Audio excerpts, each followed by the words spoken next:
You know, one of the most asked questions I get, whether it's on my DMs in my Instagram or through my podcast, is how do I know if I'm in a relationship with a narcissist?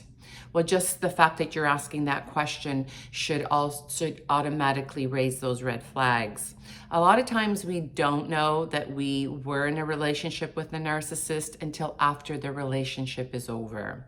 So let's get right into it. Narcissism tends to be the word of the century. Narcissistic personality disorder, gaslighting, projection, flying monkeys, smear campaign, gray rocking. Those are all words that are synonymous with narcissism. Now, we have to be really careful that we're not painting everyone with the same brush. Not everybody is a narcissist. And in fact, having a healthy dose of narcissism that I think we can all have is sort of where we get our self-esteem from. And true narcissism can only be diagnosed by a professional. Now, there are definitely traits, characteristics, patterns of behavior that are indicative of somebody who does have a form of narcissism. When you are in a relationship with the narcissist, you will never feel safe, stability, security, trust. There is not mutual respect in your relationship. And those are things that we should all aim for. Really, truly. We all deserve to be in a loving, nurturing, mutually respectful relationship where we are not afraid to use our voice, to speak our mind, to be at our most vulnerable. So if you think that you're in a relationship with a narcissist, maybe you're just entering into a new relationship. These are the things that you need to look out for. First of all, is there a love bombing? So love bombing is something that it's almost like too much too soon. They love bomb you. They love bomb you with attention, affection, sex, gifts, compliments. They need to suck you in really quickly in order for it to get to the next stage. So love bombing is when they idealize everything about you. You're so pretty, you're so smart, you're a great mother, you're great in bed. Just consistent adoration that you think, oh my God, I've found my soulmate. And so you have to be really careful not to be overly flattered by the love bombing, because a healthy, natural, loving, organic relationship should start slowly and grow to the I love yous and grow into, the safety, the security, the stability, because they don't know you. They don't know you well enough in the first few days or few weeks to be that intense. You'll often get text messages, good morning, beautiful, text you throughout the day, text you a good night. And when you are perhaps in a place where you're feeling that you need that, a lot of times it's from your conditioning. A lot of times it's from your upbringing, where you're just craving that attention, that affection, that love. You're going to be more apt to fall into the false love that narcissist is projecting onto you. Remember, when they tell you they love you, they don't truly love you. They love what you provide to them. They love what you give them. They love the way you take care of them. They love the way you are with them. They love the supply that you offer to them. Supply, another word that is very indicative with somebody that is a narcissist. They feed off people's supply. So love bombing is number one. That's a red flag. Too much, too soon. Look for that. The other characteristics of a narcissist is someone that is always the victim, never accepts accountability, shifts the blame continuously to you or to others. They have this excessive desire and need to be cherished, to be respected, to be admired. They have this grandiose opinion of themselves. They are excessively and extremely self-aware or concerned with their outwardly appearance. Remember that a narcissist defines themselves by the opinion of others. So they are very, concerned with how they appear to others. And so they need to keep that mask on as long as possible. The mask will ultimately slip, and we're going to talk about that and when you know that that has happened, but they do not want to be found out. That is their greatest fear, is to be exposed, and you better not be the one to expose them. They have no sense of empathy. They are not able to see a situation from the eyes of someone else. They're not capable of standing in someone's shoes, and they don't really care. They are not able to connect with others, and they have this real maladaptive personality style where it's really hard to make friendships and connections with people. They're also really big opportunists. So what is in it for them? Remember that narcissists get into relationships with people that can offer them something, whether it's financial or sex, or the relationship always is one-sided. They're extremely self-absorbed, self-centered, and everything is about them. The whole purpose behind a narcissist, if they get into a relationship with you, it's all about manipulation and control. They need to have the power. If they feel like you are a good source of supply, they will try to control you and manipulate you. And there's always a power imbalance, whether it's financial. Oftentimes, the narcissist is very financially successful because they are literally, I don't know, they're groomed almost to, or they're conditioned to have that financial success, because remember, it's the definition of themselves and how they perceive themselves is defined by others and how others see them. And so they need to be the best looking, the richest, and they will stop at nothing in order to acquire that. If you are in a relationship with a narcissist, I'm not sure if I've already mentioned this, but you will never, ever feel safe. You will never feel secure. You will never feel stable, and you will never feel like an equal. Being in a relationship with a narcissist is literally like constantly striving for and always wanting to, you just never feel like you are at par. You never feel good enough. You're always the one apologizing. I have a story from someone that I spoke to that she caught her husband having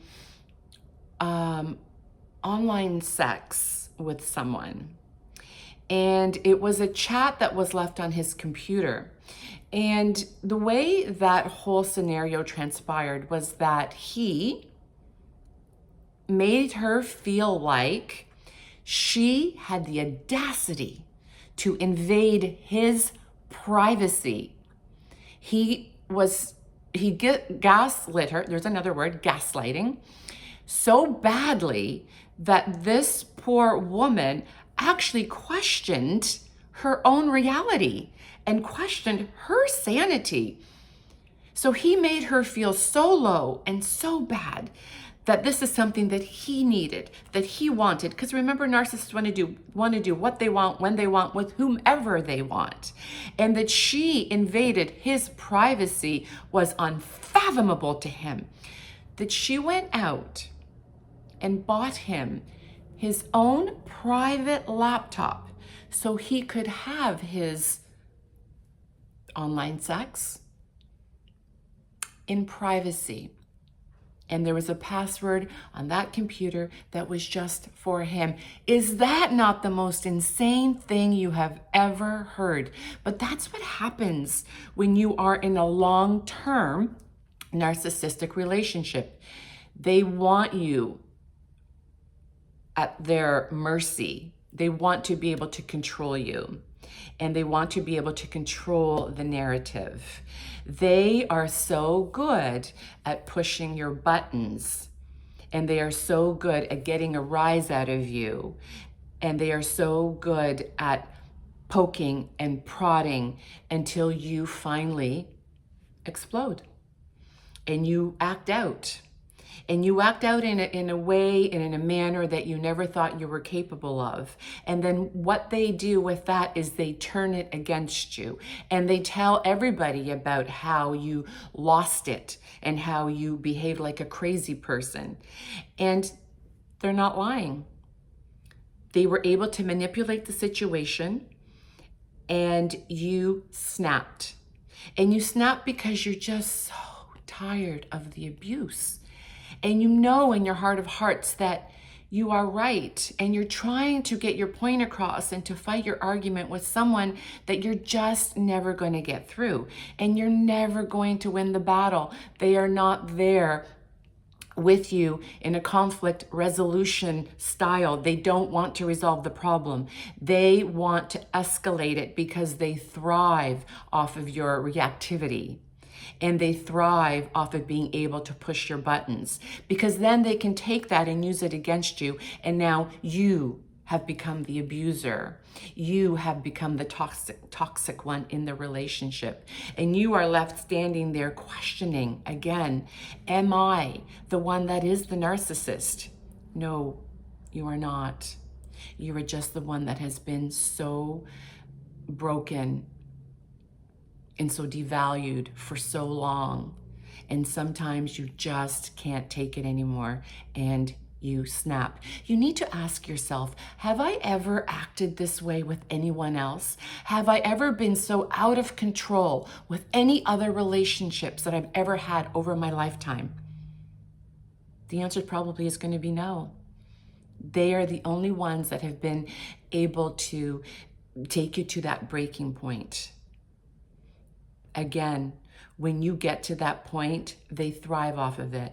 They love the supply. They feed off of it. Have you ever looked at a situation where you have been engaged in an argument like that and you just stopped talking and you just held back? And what happens? They keep raging. They keep throwing insults. They keep poking. They keep bullying. Why? Because they want more of the same supply. It literally fills them up. The only way that you are ever going to be able to break free from a narcissistic relationship is you have to come to the understanding of what it really is and how you got there. A lot of times a narcissist will look for somebody that is an empath because they want all the control, they want all the power, they want to be able to manipulate you. And an empath will always give people the benefit of the doubt.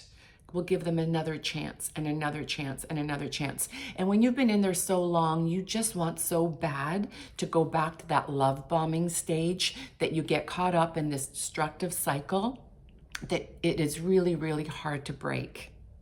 That's why I wrote my book, Take Charge, Break the Cycle, Rebuild a Kick-Ass Life. And rebuilding a life, a kick-ass life, a good life, after being in a relationship with a narcissist is really possible, but it is, and I'm telling you right now, it is hard. It takes a long time, and the healing can happen, but the healing is something that is going to be a bit of a struggle in the beginning. Being with a narcissist breaks you. It breaks your soul, your self-esteem. You feel invalued. You feel like You probably are never going to be able to be in a loving, nurturing, mutually respectful relationship because you feel like you don't even know how to achieve it. It's not you. It never was you. You need to understand that.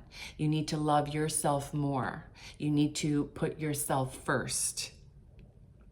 You also need to take accountability for your actions, because sometimes when you are in a narcissistic relationship and they do push your buttons and they do take you to that breaking point, you have to accept the fact that you did react in that way.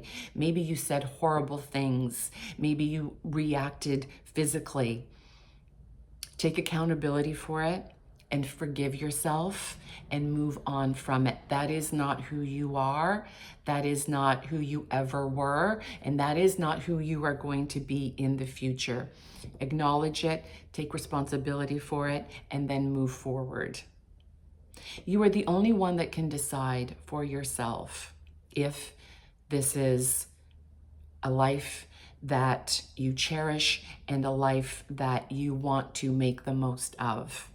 I can tell you that being in a relationship with someone that has what I consider to be the 3 A's, addiction, abuse, or adultery,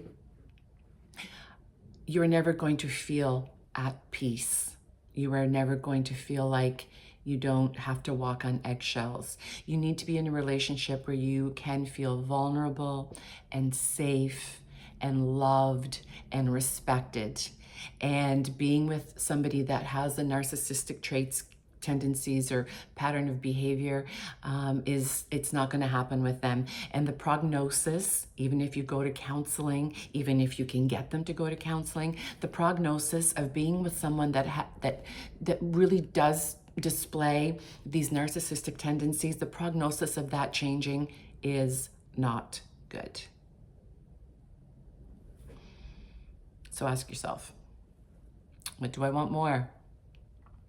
Do I want to stay here where I don't have to make changes to my life, where it's comfortable, where financially it's everything is comfortable, it's taken care of? Or do I want peace, serenity, my authenticity back? Do I want to live a life where I can live life on my own terms, maybe not have all the comfortabilities of life, but be content and be authentic? I would urge you to really ask yourself that question and then move forward. We all deserve to be loved unconditionally in this world, and that's what I want for you. You can get there. It takes a lot of work. You can get there. I promise you, you just need to walk through the fire, walk right through it, and come out on the other side. I hope that helps. Look for those red flags. Don't ignore them. Don't ignore your gut, because your gut will never steer you wrong. When somebody shows you who they are, believe them the first time. Have enough self-worth and self-love to look at that person's communication style, look at that person's characteristics, look at that, how they react. Are they raging? Are they bullying? Are they able to communicate in a constructive way with you? Are they there to resolve the problem? Look at them objectively and want more for yourself. Want a better life for yourself.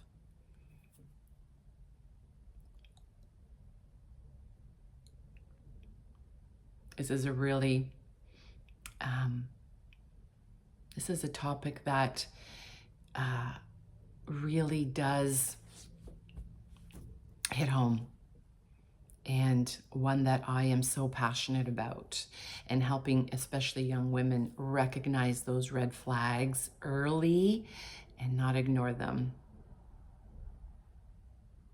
I'll see you here next time on That's What She Said with Mama Moynes. So do me a favor, you guys, if you enjoyed this content, please don't forget to subscribe, leave a comment, and hit the notification bell so that you are alerted every time I upload a new video. This is not going to be just, these really deep, hard conversations. I am also here to talk about how to then go on and rebuild that kick-ass life. It's all going to start with loving yourself first and then just moving forward, one day at a time, one step at a time. You'll get there, I promise. This too shall pass, and you will be on the other side living a happy, peaceful life. See you next time.